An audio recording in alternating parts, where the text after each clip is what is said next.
हाय, मी पूनम भोईर. आज मी तुमच्यासाठी नवीन रेसिपी घेऊन आलेले आहे, कॉर्न पकोडा. त्यासाठी लागणारे साहित्य बघूया.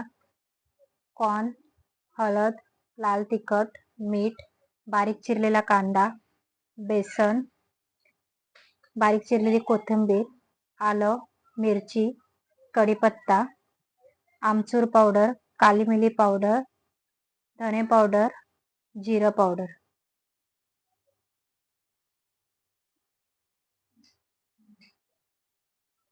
आणि तांदळाचं पीठ.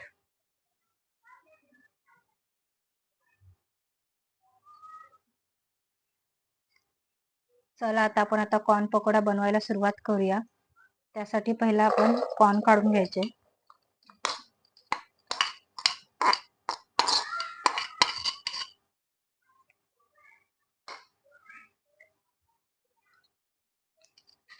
त्यामध्ये मीठ चवीनुसार,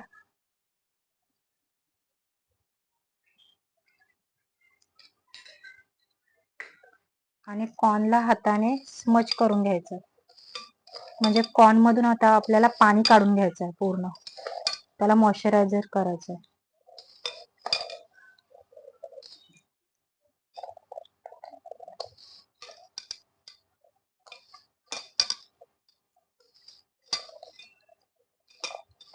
आणि हे 5 मिनिट आपल्याला असंच ठेवायचं आहे. कॉर्न मध्ये मीठ टाकल्यामुळे ते अजून त्याच्यातून पाणी निघत राहील, आणि जेवढं पाणी निघेल तेवढं आपल्यासाठी चांगलं आहे. ही रेसिपी जास्त करून मुंबई, लोणावळा साईडला फेमस आहे. पावसाळ्यामध्ये ही रेसिपी जास्त करून खाल्ली जाते.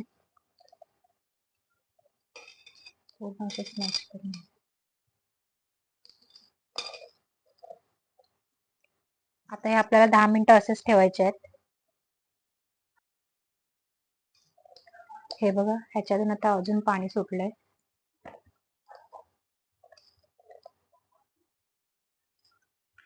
आता ह्यामध्ये आपण हिरवी मिरची, अद्रकचे तुकडे, कोथिंबीर, कढीपत्ता मी असा बारीक चिरून घेतलाय,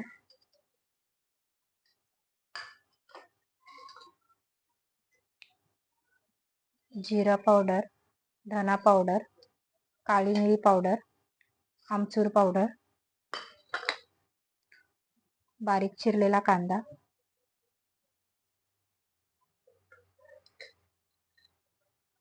चवीपुरतं लाल तिखट, थोडीशी हळद, 1 चमचा तांदळाचं पीठ,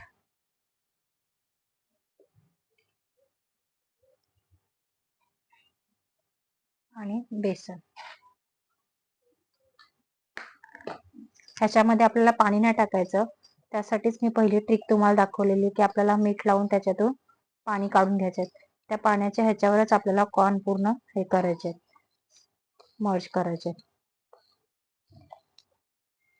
आणि बेसन आपल्याला जसं लागेल तसं ऍड करत राहायचं आहे, एकदाच नाही टाकायचं.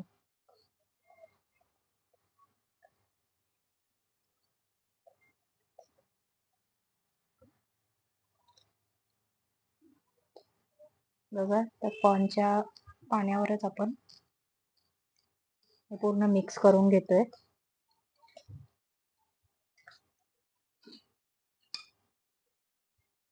लागेल तसं आपण बेसन ऍड करूया.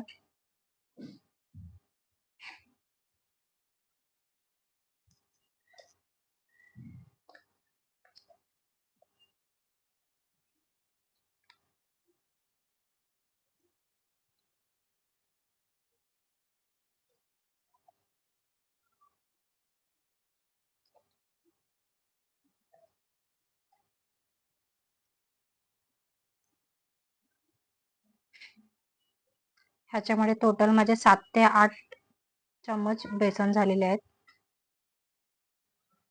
तेल आपल्याला हाय फ्लेमवर तापवून घ्यायचं आहे पहिला.